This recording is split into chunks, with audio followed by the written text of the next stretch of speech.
You know it's not good if you can't even use this as a cheat sheet. Yeah. Amen. Anyway, this is a little Bible here. Anyway, you know, when I was thinking about what was said, you know, it started with David, okay? And David, you know, David was a man after God's own heart. Yeah. And that's what separated him from the other kings. And that's why he was an example of God's king and of God's man. But you know, David, even though he was a man after God's own heart, he also had a sinful heart. And if there's anybody who has a lot of strikes against him, it was King David. King David was exactly what they were accusing him of in that first passage. He was a murderer. He was an adulterer. He was a sinner. But you know what? He was also a man after God's own heart. Amen. And he knew, and this was the characteristic of David that set him apart. He knew how to humble himself.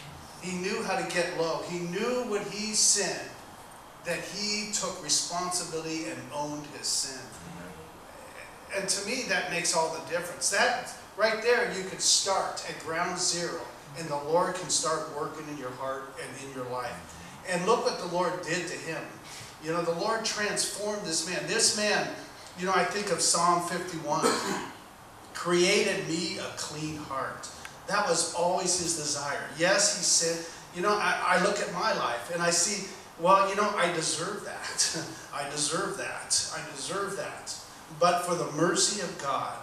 And when you find the mercy of God in these ways in your life, then, and you see how merciful he's been to you, and how gracious and how loving in spite of your sin. I think when you see that, then that's when you can start showing mercy and love to others. When you see how merciful he's been. How could you not be merciful to someone else when you're the same way? That's what David saw here. He saw that this guy, what he was saying was true. And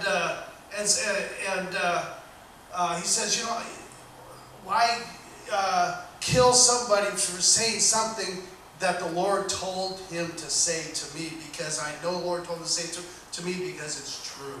I am all those things. Lord, have mercy upon me. And that's what made David a great man. Because he knew how to allow the Lord to do what he wanted in his life, and then let the Lord build him up again.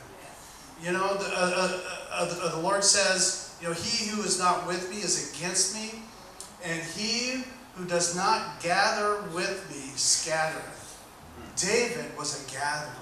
He gathered the nation Israel. That was always his heart's desire, was to do something for the Lord.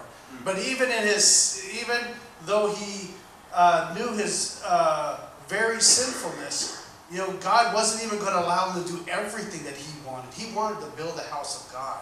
God said, you know, you're not going to build it because you're a man of blood. That's why we're going to have Solomon build the house, because this is a house of peace. And so he had that, but you know what? He knew where he stood with God, and he knew, you know, one of the sins of David, which was adultery and murder, there weren't any sacrifices for those. Really, they should have put him to death.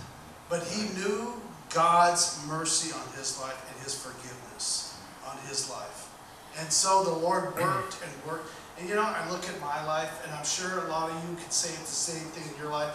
You know, you have this certain opinion about yourself, and then the Lord shows you what you're really like. And that can be pretty devastating sometimes.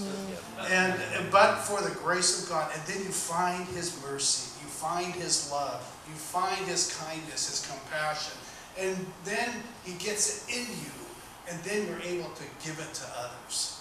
Really, there's hope for the Christian. There's hope for the believer. There's hope for the one who's always trusting in him. Always trusting in his mercy.